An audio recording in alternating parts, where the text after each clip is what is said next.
welcome, everybody. Welcome, welcome, welcome to The Tonight Show. You're here. Thank you for watching. Well, guys, there's no real news to talk about, so let's get to our first guest. All right. No. Rhyming. Oh, yeah, that's right. There was that one thing, yeah.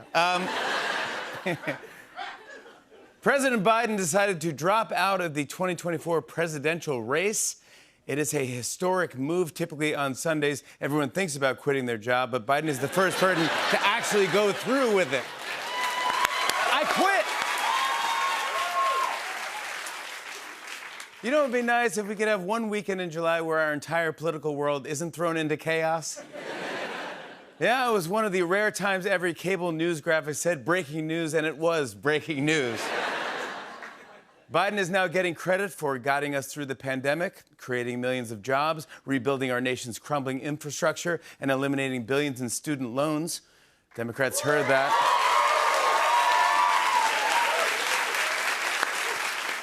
Democrats heard that and were like, hey, this guy should run for president. And following the big news, Biden supporters gathered outside the White House to thank him for dropping out of the race.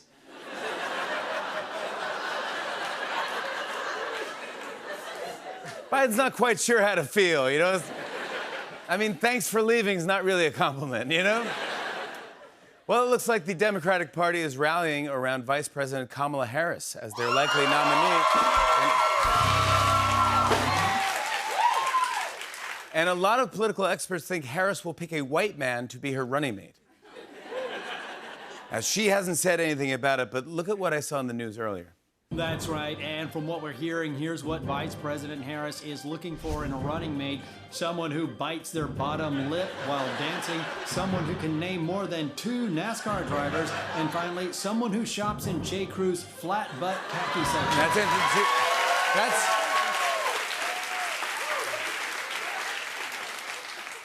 Meanwhile, former President Trump shared his reaction to Biden's decision, calling Biden the worst president in history and an incompetent man who should have never been president. Yeah. Glad that unify the country thing lasted a full 8 seconds. Well, this is going viral just before the news broke about Biden. CNN's Wolf Blitzer posted a photo of himself drinking at brunch, saying, enjoying a Wolf Spritzer. Then a few hours later, he was on CNN. What? Yeah, take a look. Yeah, he was...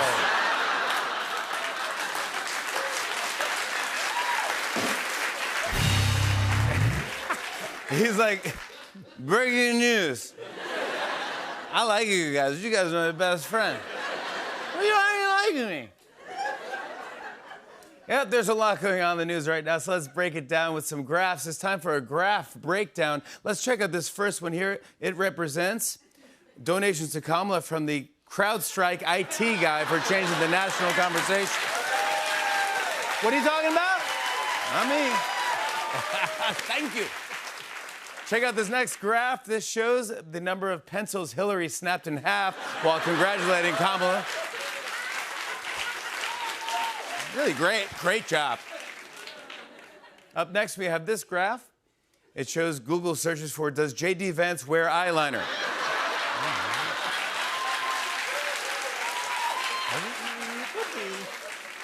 Check out this next one. It represents Trump's resting heart rate since yesterday.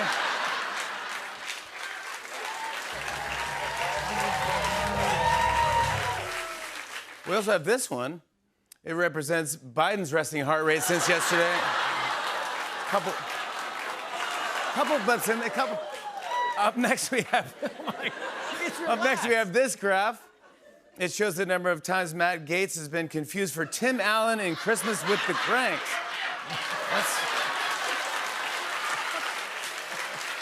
Oh my God. And finally we have this graph. It shows the number of Fs Biden will give in 3 months. There you have very interesting data. That's a good graph. Well, of course, the other big story is that the world is still recovering from a Microsoft update glitch that caused the largest IT outage in history.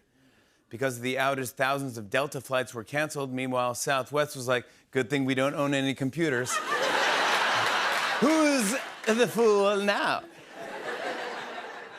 Even worse, Spirit Airlines decided to unplug all of their planes, wait 30 seconds, and then plug them back in. That usually works.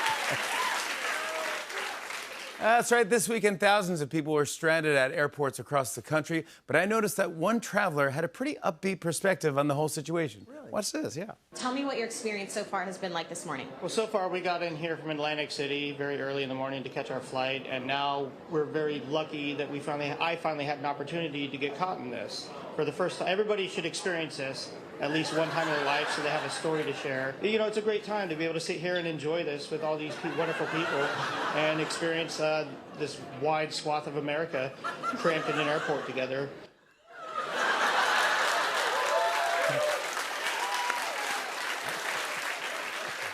Apparently, someone was able to sneak some gummies past the TSA. Hey, man. 5 hours later, they wore off, and he was quoted as saying, "Let's eat Greg first." Well, get this, a Florida sheriff's office is warning residents to stop taking selfies with a bear that is clearly not in the mood for pictures. Although if they just let the problem continue, it'll eventually fix itself. And finally, before we move on, I'd like to take a moment to thank some of our sponsors for tonight's show. They don't always fit in commercial breaks. We want to make sure that we mention all of them. It's time for tonight's show sponsors. Here we go.